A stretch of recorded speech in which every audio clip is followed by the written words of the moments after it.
सभी जानते हैं कि साल 2026 में मकर संक्रांति 14 जनवरी को पड़ रही है और महाराज इस मकर संक्रांति का महत्व इसलिए बढ़ जाता है क्योंकि इसी दिन षट्टिला एकादशी भी पड़ रही है। यानी कि पूरे ही वर्ष हमारे ऊपर भगवान विष्णु माता लक्ष्मी की कृपा होने वाली है और महाराज इस दिन हमें ऐसा कौन सा उपाय करना चाहिए जिससे कि हमें साल 2026 में पूरे वर्ष का फल एक साथ प्राप्त हो सके। तो महाराज जिस उपाय की हम बात कर रहे हैं वह है 14 दीपक वाला उपाय। महाराज आप सभी यह तो जानते ही हैं कि मकर संक्रांति पर दान करने का बहुत अधिक महत्व होता है और दान यदि 14 की संख्या में किया जाए तो उसका महत्व कई गुना अधिक बढ़ जाता है। तो महाराज आज हम आपको 14 दीपक वाला एक ऐसा उपाय बताने वाले हैं जिसे यदि आप आने वाली इस मकर संक्रांति और एकादशी के संयोग में करते हैं तो इस उपाय का आपको पूरे साल भर फल मिलता रहेगा, क्योंकि इसी उपाय से आपके जीवन की सभी दुख और समस्याएं दूर होती हैं। अब महाराज यहां ध्यान दीजिए कि यह उपाय साल में एक बार मकर संक्रांति पर ही किया जाता है और विशेष रूप से घर की जो माताएं बहनें होती हैं उन्हीं को ये उपाय करना है। इसी के साथ महाराज ये उपाय आप मकर संक्रांति पर विशेष रूप से यदि सुबह के समय में करेंगे तो आपके लिए बहुत अधिक उत्तम होगा। लेकिन किसी कारणवश यदि आप सुबह के समय न कर सके तो यह उपाय आप शाम के समय में भी कर सकते हैं। अब महाराज यह उपाय आपको करना किस प्रकार से है इसे भी ध्यान से सुनिए। तो महाराज 14 दीपक वाला यह उपाय है, तो सीधी सी बात है इसमें आपको 14 दीपक की आवश्यकता होने वाली है। अब 14 दीपक आपको आटे के लेने हैं या मिट्टी के लेने हैं, तो महाराज सबसे पहली कोशिश आपकी रहनी चाहिए कि आप मिट्टी के दीपक ही लेंगे। तो आपको 14 दीपक, यदि आपके पास पुराने मिट्टी के दीपक रखे हुए हैं तो उन्हें साफ करके भी आप उपयोग कर सकते हैं, या यदि आप नए दीपक लाना चाहते हैं तो 14 नए मिट्टी के दीपक से भी आप इस उपाय में उपयोग कर सकते हैं। अब महाराज यदि आपको मिट्टी के दीपक यदि नहीं मिल पाते हैं तो फिर आपको 14 दीपक आटे से बनाना है। इसके लिए आपको सबसे पहले शुद्ध आटा गूंथना है। उसमें आपको नमक या किसी भी प्रकार की सामग्री नहीं डालनी है। शुद्ध आटा मनकर उसके 14 दीपक तैयार करने हैं।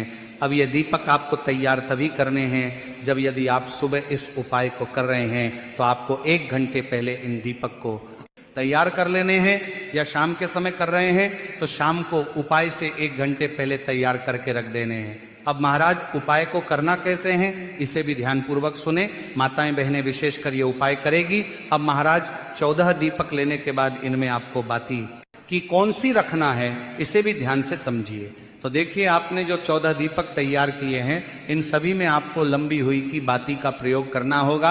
अब देखिए महाराज मकर संक्रांति का दिन है तो आपको 14 दीपक से एक भी दीपक ना तो कम लेना है ना ज्यादा लेना है, क्योंकि इस दिन 14 की संख्या में ही दान का बहुत विशेष महत्व होता है। अब महाराज इन सभी दीपक में आपको कौन से तेल का प्रयोग करना है इसे भी ध्यान पूर्वक सुने। तो महाराज मकर संक्रांति पर तिल के तेल से दीपक जलाना बहुत अधिक सर्वश्रेष्ठ माना जाता है। तो आपको सभी दीपक में थोड़ी थोड़ी मात्रा में तिल का तेल डाल देना है। यदि आपके पास तिल का तेल नहीं है तो इसके स्थान पर आप सरसों के तेल का प्रयोग भी दीपक के अंदर कर सकते हैं। सरसों का तेल भी यदि आपके पास नहीं है तो शुद्ध देसी घी के भी आप 14 दीपक तैयार कर सकते हैं।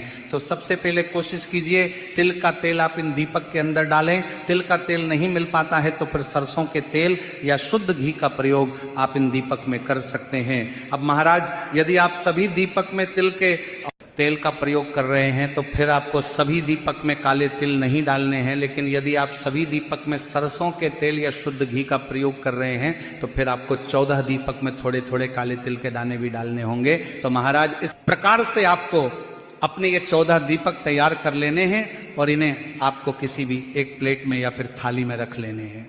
अब महाराज इस उपाय को करते समय शुद्धता का भी पूरा ध्यान रखें। जब भी आप ये उपाय करें तो उपाय को करते समय स्नान करके ही ये उपाय करें। यदि सुबह के समय ये उपाय कर रहे हैं तो स्नान करके ही उपाय कीजिए, और शाम के समय कर रहे हैं तो फिर हाथ मुंह धोकर ही आपको ये उपाय करना है। अब महाराज सबसे पहले तो ये 14 दीपक तैयार करने के बाद इन्हें लेकर के आपको पहुंचना है अपने ही घर के मंदिर में। अब सबसे पहले तो आपको अपने घर के मंदिर में सभी देवी देवताओं को स्नान करवा देना है और उन्हें भोग आदि लगाने के बाद फिर आपको वहां से माचिस लेनी है।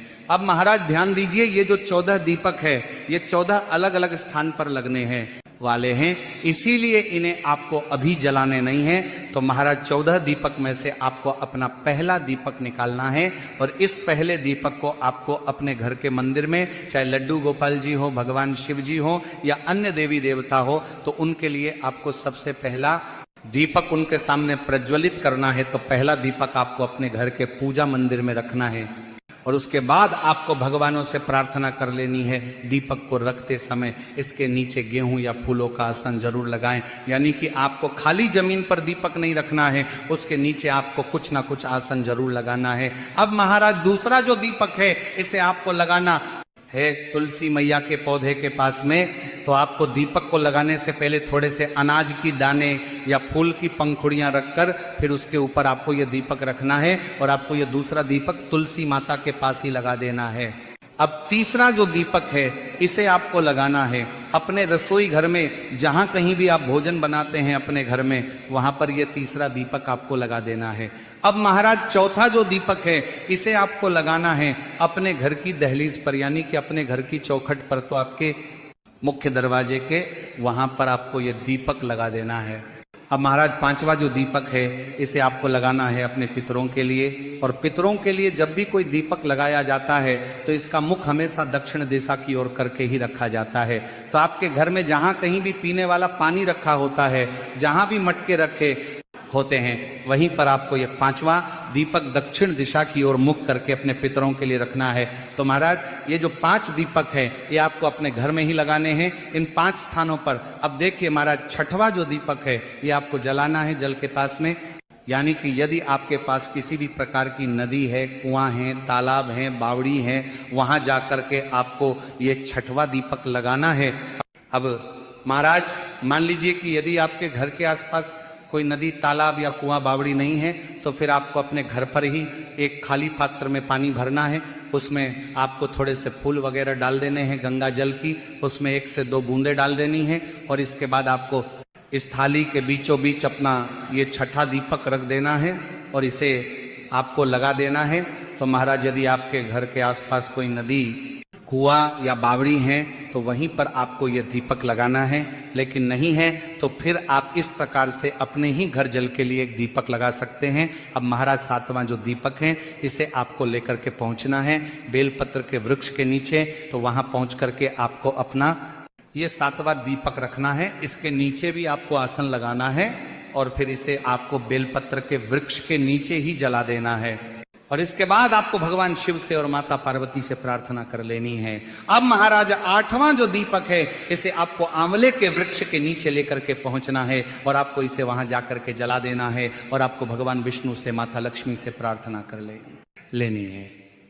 अब महाराज 9वां जो दीपक है इसे आपको जालना है पीपल के वृक्ष के नीचे और इसके बाद आपको भगवान विष्णु से हाथ जोड़ करके प्रार्थना कर लेनी है। इसके बाद आपको 10वां जो दीपक है इसे आपको शमी के पेड़ के नीचे जालना है और आपको भगवान शिव से प्रार्थना कर लेनी है। इसके बाद 11वां जो दीपक है वह आपको लगाना है वट वृक्ष के वहां पर। इसके बाद 12वां जो दीपक है इसे आपको आपके आसपास जो भी भगवान शिव का मंदिर है वहां पर ले जाकर के इस 12वां दीपक को जला देना है। अब महाराज 13वां जो दीपक है इसे आपको जलाना है मंदिर के अंदर जो यज्ञशाला होती या मंदिर के बाहर या कहीं भी मंदिर के आसपास जहां भी यज्ञशाला होती है, जहां यज्ञ किया जाता है, वहीं पर आपको अपना ये 13वां दीपक जलाना है। अब महाराज जो 14वां और जो अंतिम दीपक है इसे आपको जलाना है जहां कहीं भी आपके घर के आसपास गौशाला हो या जहां भी गाय बंधती हो तो गौ माता के पास उनसे थोड़ी दूरी बना करके आप अपना अंतिम दीपक जला सकते हैं गौ माता के नाम से, या फिर आप चाहे तो गौ माता के नाम से अपने मुख्य द्वार पर भी अंतिम दीपक जला सकते हैं। अब महाराज कई माताओं बहनों का प्रश्न रहता है कि क्या गुरुजी 14 दीपक को 14 अलग अलग स्थान पर ही जाकर लगाना जरूरी है? तो आपको पूरी कोशिश करना है इन 14 स्थान पर जाकर के दीपक दान करने की, लेकिन किसी कारणवश कुछ स्थानों के दीपक यदि बच भी जाते हैं तो फिर आपको इन्हें अपने घर आकर के किसी अच्छे स्थान को देख करके वहां पर सभी दीपक को लगा लेने हैं। तो महाराज यदि आप आने वाली मकर संक्रांति पर वस्तुओं का दान ना भी कर सके तो मात्र इन 14 दीपों का दान अवश्य करें, आपको सभी दान से बढ़कर फल मिलेगा। और जानकारी यदि उचित लगी हो तो वीडियो को लाइक और चैनल को सब्सक्राइब जरूर